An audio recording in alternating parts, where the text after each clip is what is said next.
C'est abuso,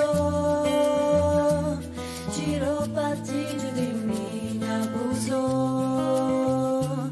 Giropati de mina. Voilà, ça c'est la version originale de Fait comme oiseau de Michel Fugain, ou Faites comme Karine Tessandier. Si vous voulez cuisiner, nous allons cuisiner et on va rendre hommage au Portugal, évidemment à l'occasion du concours de l'Eurovision.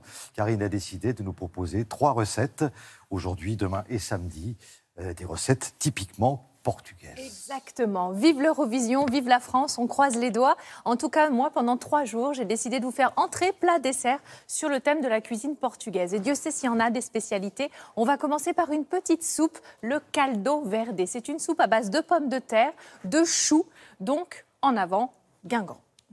Pour cette recette, vous avez besoin de grosses pommes de terre. Il vous faudra aussi des feuilles de chou kale, un chorizo, de l'ail, de l'oignon et un peu d'huile d'olive. Vous voyez, c'est extrêmement simple.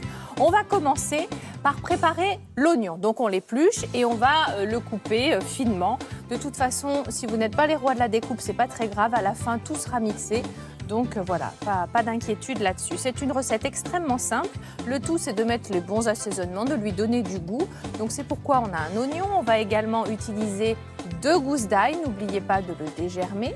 Vous allez éplucher vos pommes de terre, des pommes de terre faites pour la soupe. Et ensuite, bien sûr, on va les couper en petits dés et on va faire cuire tout ça. Donc nos pommes de terre, on va les couper et les faire. Alors il y a plusieurs manières de faire ce caldo verde. Moi j'ai vraiment opté pour la plus simple avec de l'huile d'olive portugaise. On a vraiment de la très bonne huile d'olive de petits producteurs. C'est pas très connu en France, mais c'est vraiment une huile d'olive qui est très goûteuse. Donc on va faire revenir notre oignon, éplucher, émincer. On va mettre également l'ail, on va mettre les pommes de terre. On va bien mélanger tout ça. Et puis on va mettre de l'eau. Évidemment, alors de l'eau chaude pour éviter de refroidir l'ensemble. Vous voyez, si on met de l'eau dans un mélange qui est déjà chaud, il faut la mettre chaude et on laisse cuire tranquillement pendant 15-20 minutes. Ensuite, notre meilleur ami, le petit plongeur à soupe, on va mixer notre soupe. Vous voyez, la consistance commence à se dessiner et c'est à ce moment-là que l'on va bien sûr goûter, rectifier l'assaisonnement si besoin. Si vous aimez une soupe un petit peu plus liquide, vous mettez un petit peu plus d'eau. Et là, j'ajoute le chou. Alors, il y a un chou typiquement portugais que j'ai vraiment eu du mal à trouver sur Paris. J'ai donc pris du chou kale. C'est un chou qui est très en vogue actuellement. Vous allez le trouver vendu au poids dans les magasins bio. Il est riche en protéines et j'ai trouvé qu'il convenait plutôt pas mal pour cette recette. Très frisé, hein, exactement, c'est ça, qui est assez ferme d'ailleurs. Donc là, on va simplement le couper finement et l'ajouter dans la soupe. On va également ajouter du chorizo, le chorizo portugais qui est assaisonné avec de l'ail, du paprika. Il y a un petit peu de vin dans ce chorizo et il est surtout fumé.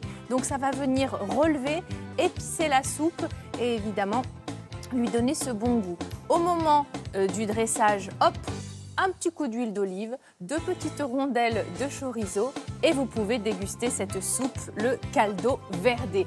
Qu'il fasse chaud, qu'il fasse froid, finalement ça convient bien. On peut la déguster bien chaude ou tiède. Comme la météo ne sait pas vraiment ce qu'elle veut, ça convient quoi qu'il arrive.